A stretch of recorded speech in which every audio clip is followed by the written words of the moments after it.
Morning. Morning. Morning. It's another Get Connected sessions. Today we're going to cover interesting topic: responsibility of company Seni Berhad from SSM, as far as SSM concerned, as far as RRB is concerned. Okay, we will touch about some other issues like anti-money laundering or BO, things like that. Okay, let me introduce myself. My name is Mr. Taxpayer. I'm a group principal of KTP, of both auditors and tax agent from KTPs. With me, we have I'm Miss Lim, Client Relations from KTP and THK. you. I'm Jasmine. I'm a company secretary from KTP and THK. So I'm a MISA license holder, charter secretary. Okay. So I think on and off we got clients set up companies. Some of the clients are what called newbie in the corporation of companies. So I think Malaysia is quite a lawful country. Put it this way, lawful countries. There's many laws. Okay. So today we're going to cover two laws only. Okay. Company Act 2016 and Income Tax Act 1967. Okay. So let us start off with SSM. Once a company set up, incorporate, what are the obligations, okay, for Seni Berhad? So, once the company has been set up, which means the SSM has approved a registration number, which means the company is go live, is active, okay.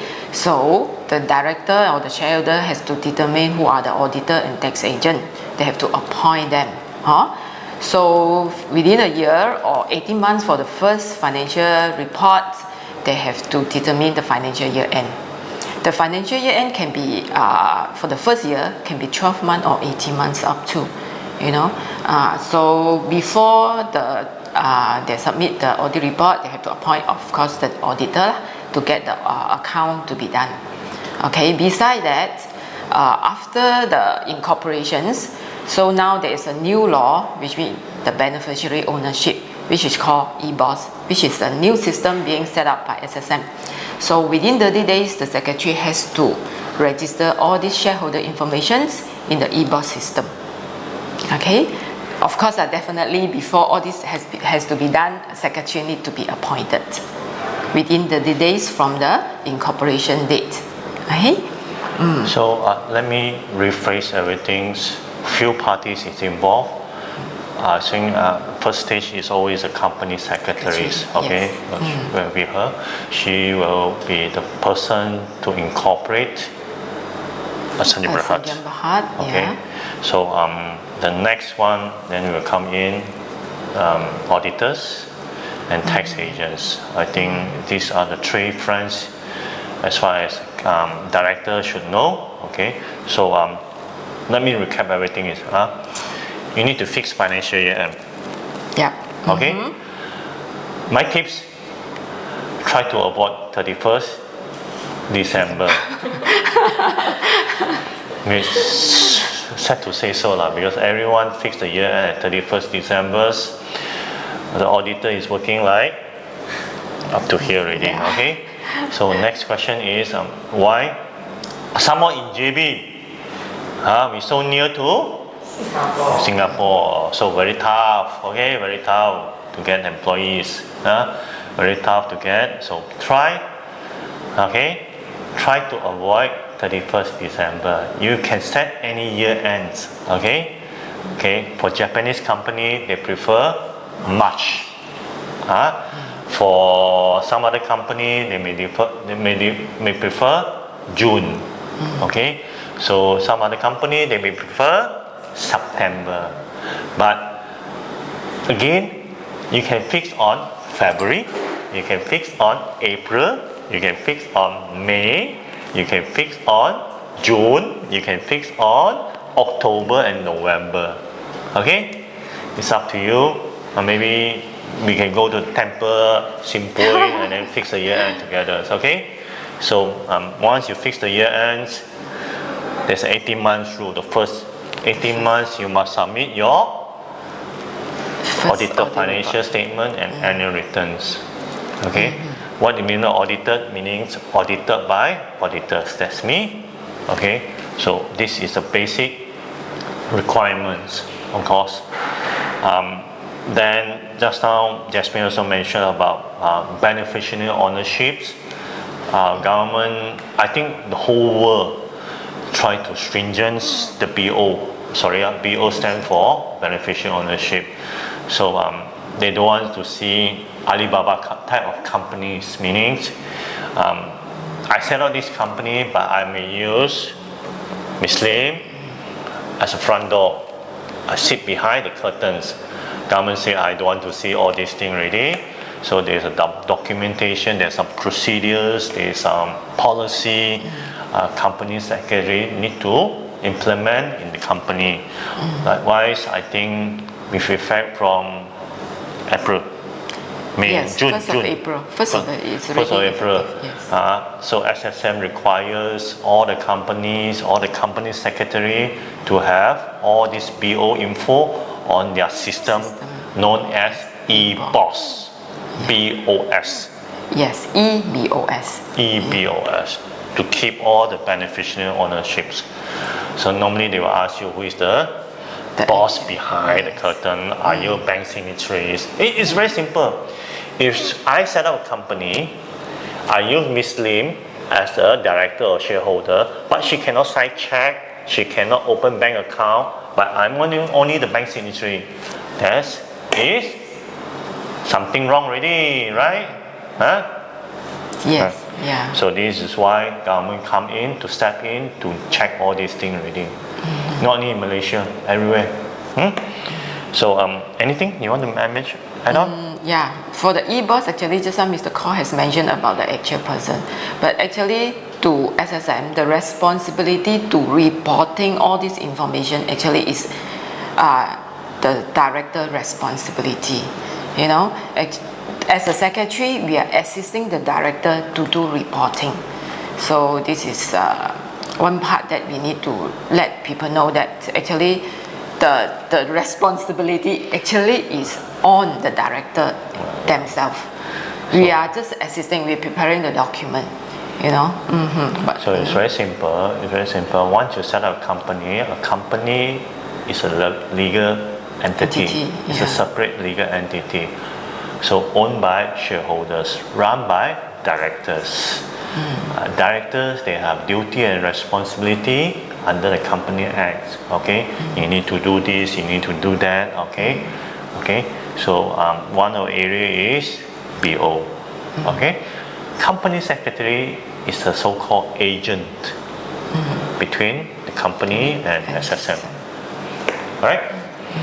So any other things? I think lately we have been talking about anti-money laundering, things like that. Also very hot, very trendy for past few years already. Okay, so perhaps you can cover a bit. Okay, if you come to the anti-money laundering this area, actually for we so-called is AMLA so far. It's governed by Bank Negara Malaysia.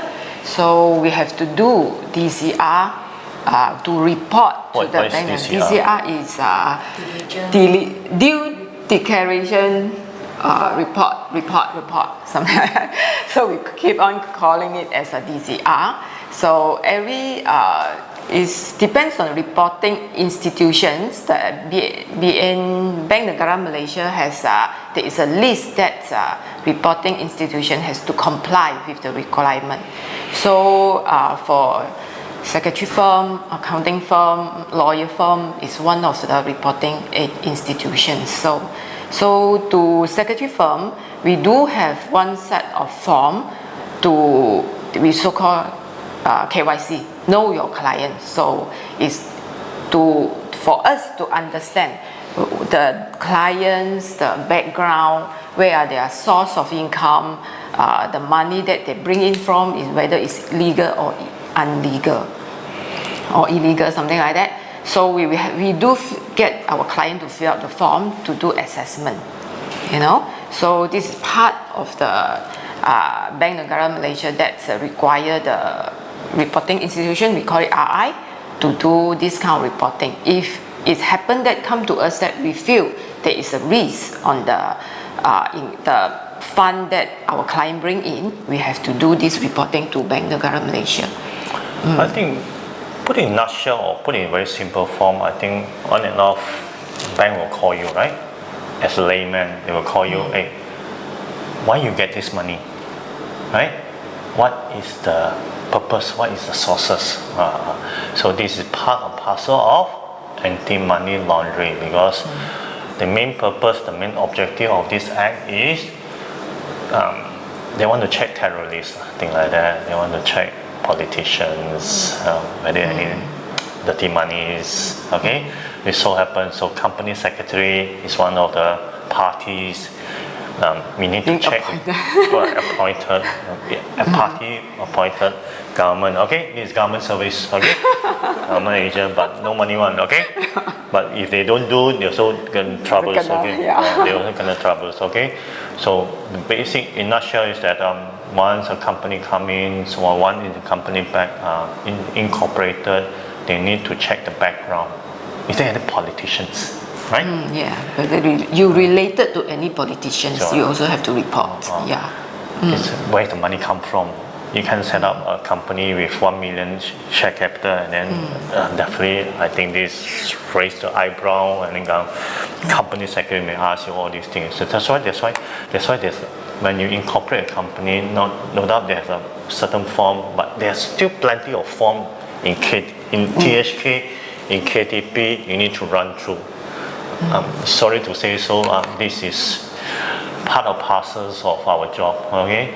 So we need to have comply with SSM, Bank Negara, and then lately we also need to talk about something like data protections, right? Yes. So simple, you go to any companies like Digi, Maxis, something like that. They have your IC, they have your name, you have the, so definitely they will ask you to fill out a form, thing like that, right? Because they will say they will protect your personal data, blah blah blah. Thing.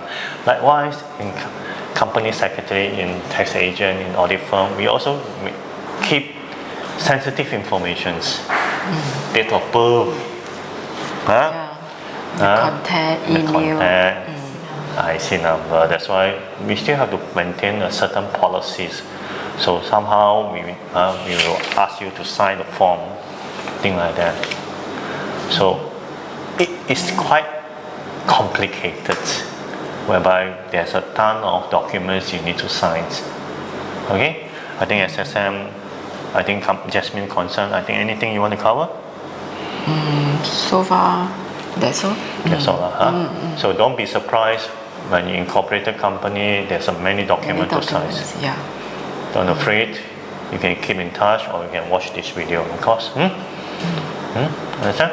So the next thing, the most important thing is the income tax. Okay? As I say, company Seni Berhad is a separate legal entity. Okay? They need to file tax return. So always says they tell my clients, to tell our clients that two things is certain in this world. One is death. Second thing is tax. You need to pay tax. Okay? So tax wise, why not, Ms. Lim, you proceed? Can you proceed? Yeah, sure. Okay, for tax wise, for those newbies, we call it newbie for newly incorporated company. Basically, as Jasmine mentioned just now, to engage auditor and tax agent. So as a taxpayer, newbie taxpayer, what you need to take care of in the very initial phase is, first of all, is the registration. Meaning you need to get an income tax reference number in terms of C for corporate and E for employer. So you need to get this income tax file number. So how we going to have this number? Current practice is, first of all, if you register with SSM, they will have automate number to be issued by LHDM, which is the Lembaga Hasil Dalam Negeri, to the register address in the micro ID. So they will automate issue you the number, you will get the C and the E number. In the event that if you do not receive this number, you can surrender, means you apply the number with the Lembaga Hasil and it's available online via e-data in LHDM portal. So this is the first one to cover is to obtain the registration number. So let me summarize everything. Malaysia is an advanced country. Okay? No longer macam zaman dulu, we need to submit forms. No more already. Okay? So first stage, once you incorporated a Seni Berhad, SSL will kepo. Kepo. I don't mean to kepo, I say work together with RRB to issue numbers, tax numbers to you. Okay, two tax numbers very important to you. One is the company level, we call it C number. C stand for company. Okay, another one is E. E stand for employer, meaning after Chinese New Year, the employer need to issue Form EA, need to submit Form E, thing like that. Okay, so normally in normal circumstances, Malaysia government is very efficient one. They will automatically issue SSM wise. They will automatically issue two numbers to the new company. Sometimes Malaysia system breakdown, thing like that. You and me know lah, huh? So then you need to apply. Again, everything go through online. Okay, definitely you can engage taxpayer agent to apply the tax number. Okay, once you get the numbers, please do not sit until the 18 months. Okay, Miss Lim will cover the next one. Okay, next one. What's next? So the next is about compliance. So compliance, a very important initial stage for compliance is to file the CP204 forms to the Lembaga Hasil. So what actually is the CP204? It's actually a tax estimation form where the company requires to estimate how much tax payable for the particular year of assessment. Then once you submit the CP204, you are required to pay by installments for the tax estimation that you have submitted. Okay. Remember just how I say already, Malaysia is an advanced country. Okay. Advanced also apply in tax. Okay. You need to estimate your tax and pay your tax in advance. This is called CP204. Likewise, so for instance, you estimate this year I'm going to pay 1,002 tax. So every month you should be divided by 12 months. Theoretically you should pay $100. Failure to do so, penalty will come in. Okay, understand or not? Remember this word. Malaysia is advanced country. Malaysia tax system also advanced system. In technical term, we call it self-assessment. Understand or not? Okay, but perhaps I think I need to, because for new taxpayers, they always complain, how are we going to know? Even seasoned businessmen, how are we going to know the next year profit? How are we going to know the next year how much tax I have? So government is very linear. Okay, government listen to rakyat. They say that they give you 2 years concession period. 2 years concession period, whereby you no need to submit, you no need to pay, you no need to estimate and pay the tax estimations. Meaning, once you submit the tax return, you have to pay the tax in full.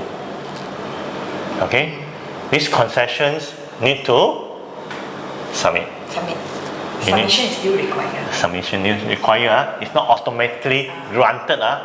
Understand or not? So this is many mistakes. Okay, we will cover some of the mistakes. Okay, later. Okay, this is many mistakes that the taxpayers, especially newbie, overlook. Okay, they thought this is concession. They no need to file. End of the day, penalty will come in. penalty come in two forms. Okay, first is I just now told you already, 1,200 divided by 1,200. Late payment kena penalty. Okay. No submission kena penalty. You also, when you submit, when you actual over your estimate by 30%, also another round of penalties. Many round of penalty, right? So Malaysia is a penalty country in tax. Okay, don't play. So next, would you like to cover any other things? Mistakes. Okay, mistakes. Actually, there's a newbies. As a newbie, also there's a two area to be covered. The first one is after your company start business, you do employ employee. When you employ employee, the salary exceeded certain range of amount, you are required to deduct the so-called PCB. You have to deduct from your the employee salary, and then you remit the portion to lembaga hasil dalam negeri. This one is the next PCB, the scheduler tax deduction that you need to take note of if you have already employed the employee. Then yeah, so this Okay. So again, every time I have to explain to my clients, prospect clients, things like that. Malaysia is advanced. Okay, advanced in the sense that company level I mentioned already. You need to pay tax in advance before you submit a tax returns. Likewise, as far as employee concerns, every month you receive salaries, you also certain portion is deducted. Okay, tax deducted at source. In Malay word we call it PCB, potongan cukai bulangan. My Malay. Okay, so this thing you also be mindful. Failure to do so, penalty. Okay, penalty can be very, very high because every month, after certain years, sedikit menjadi bukit. Okay, anything? Yeah, then the last one is a year later, the company is required to file the tax return form. We so call it Form C. So that's how Jasmine had mentioned 18 months, right? So 18 months you need to set up your financial year end, then you submit your audited financial statement and annual returns. Okay, then within 7 months. Within 7 months, we have to submit the return form C to lembaga hasil dalam negeri. Okay, so basically once you submitted, if the tax return says you need to pay 10,000 tax, meaning on short you have to pay 10,000. Okay, failure to do so, no need to say already, right? Penalty. Okay, unless you say that CP 204, I don't want to take the concession, every month I still pay. Okay, difference. Okay, so one thing is the tax return must be submitted based on audited financial statement. This is required by the law. You cannot base on management account, right? Okay, anything? Basically, for the compliance part, is this three: tax estimation, PCB, and last is the Form C submission. Yes. Okay, remember. So I think the tax payment you must take care because once you estimate the tax, the monthly tax installment do not miss out. We have found many cases the taxpayer thought they can wait until when they file the tax returns. Okay. I don't say it's a mistake. It's just that maybe the newbies overlook certain tax requirement. So we encounter quite a frequent matters that the newbies overlook, which is the number one is the withholding tax. So the company, if you have any expenses paid to non-residents in terms of contract payments, interest, royalty sort of expenses, you are required to withhold the withholding tax before you pay out. And then once you withhold the payment, the amount you are required to remit to the lembaga hasil dalam negeri. So this is what we call as withholding tax. I think it's very simple. I always quote the example, say my company is, let's say, making millions of profits. Okay, so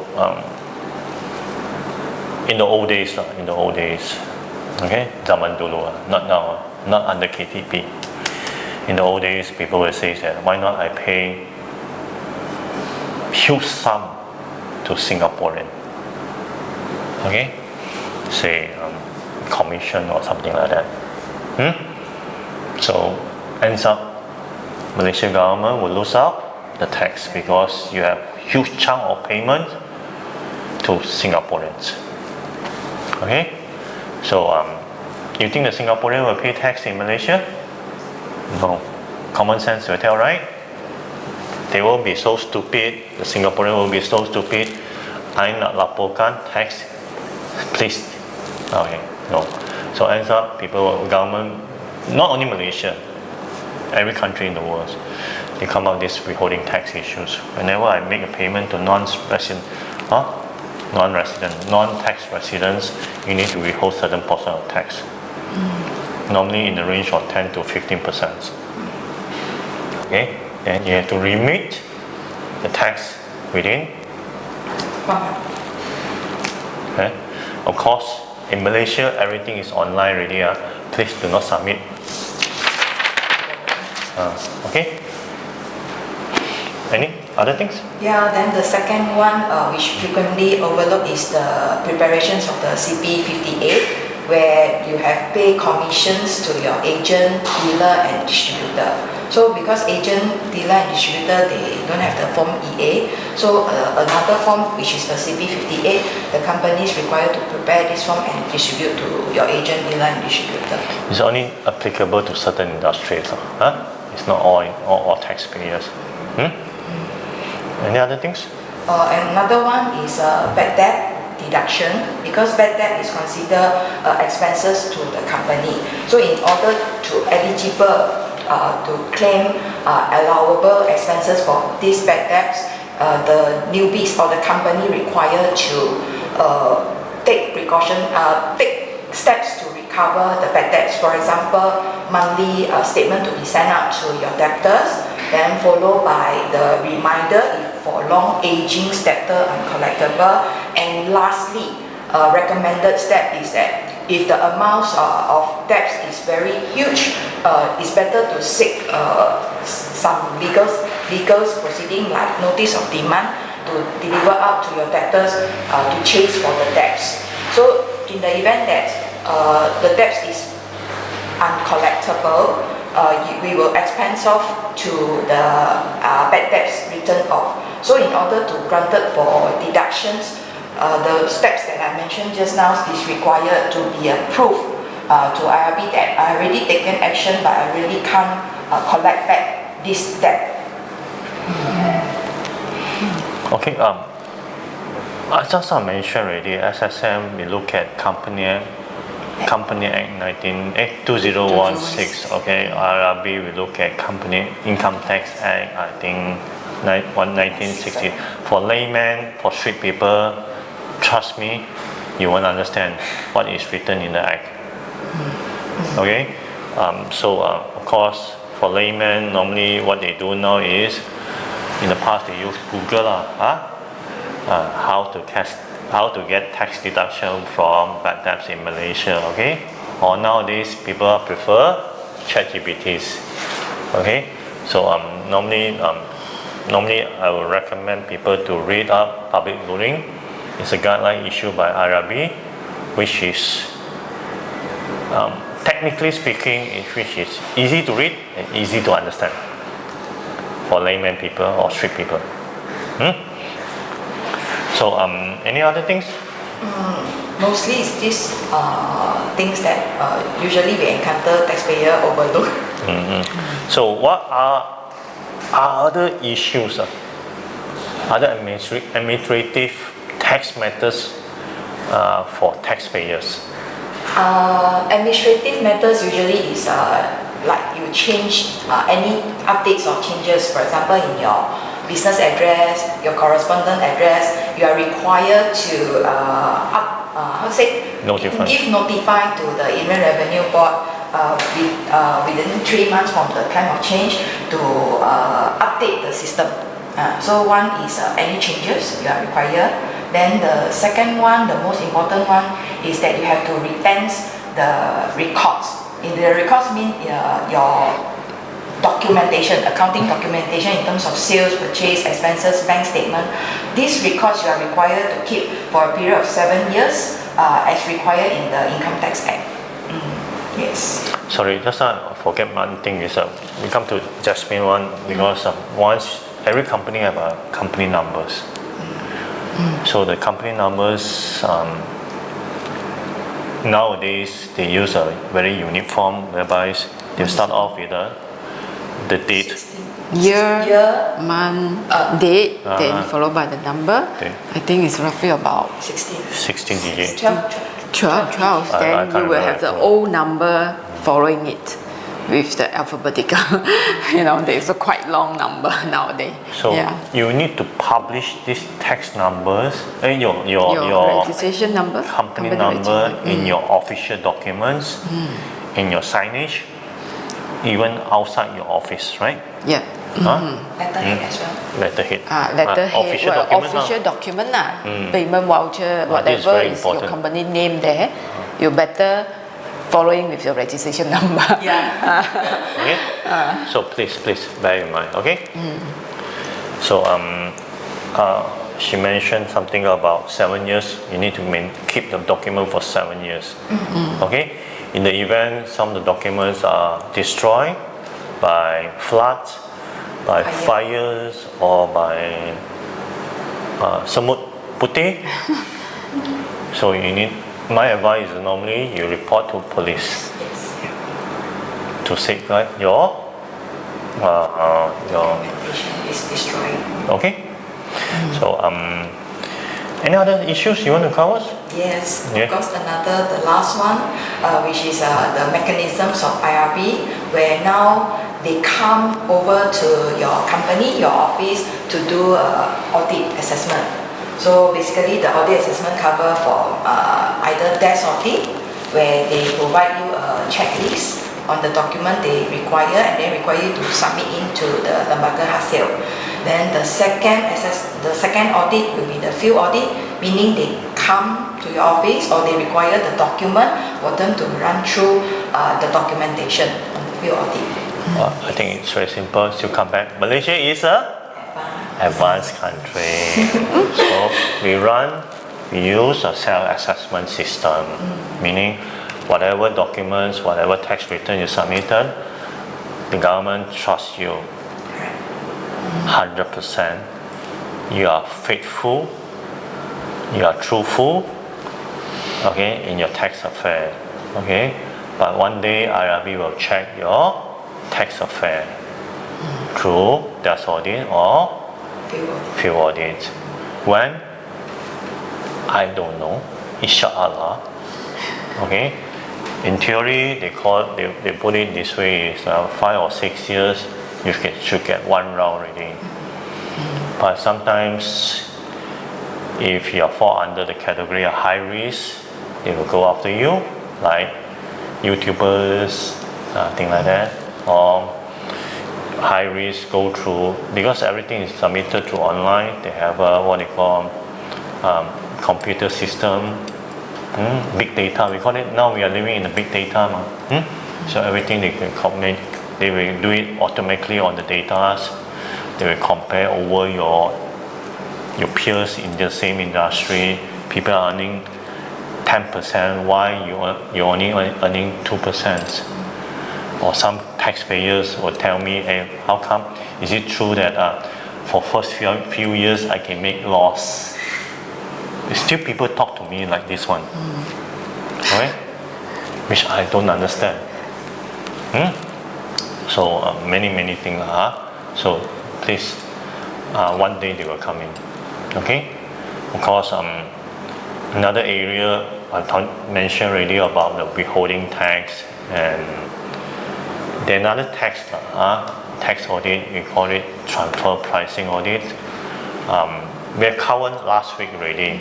You feel free to watch our videos in YouTube, okay? This is applicable when you have massive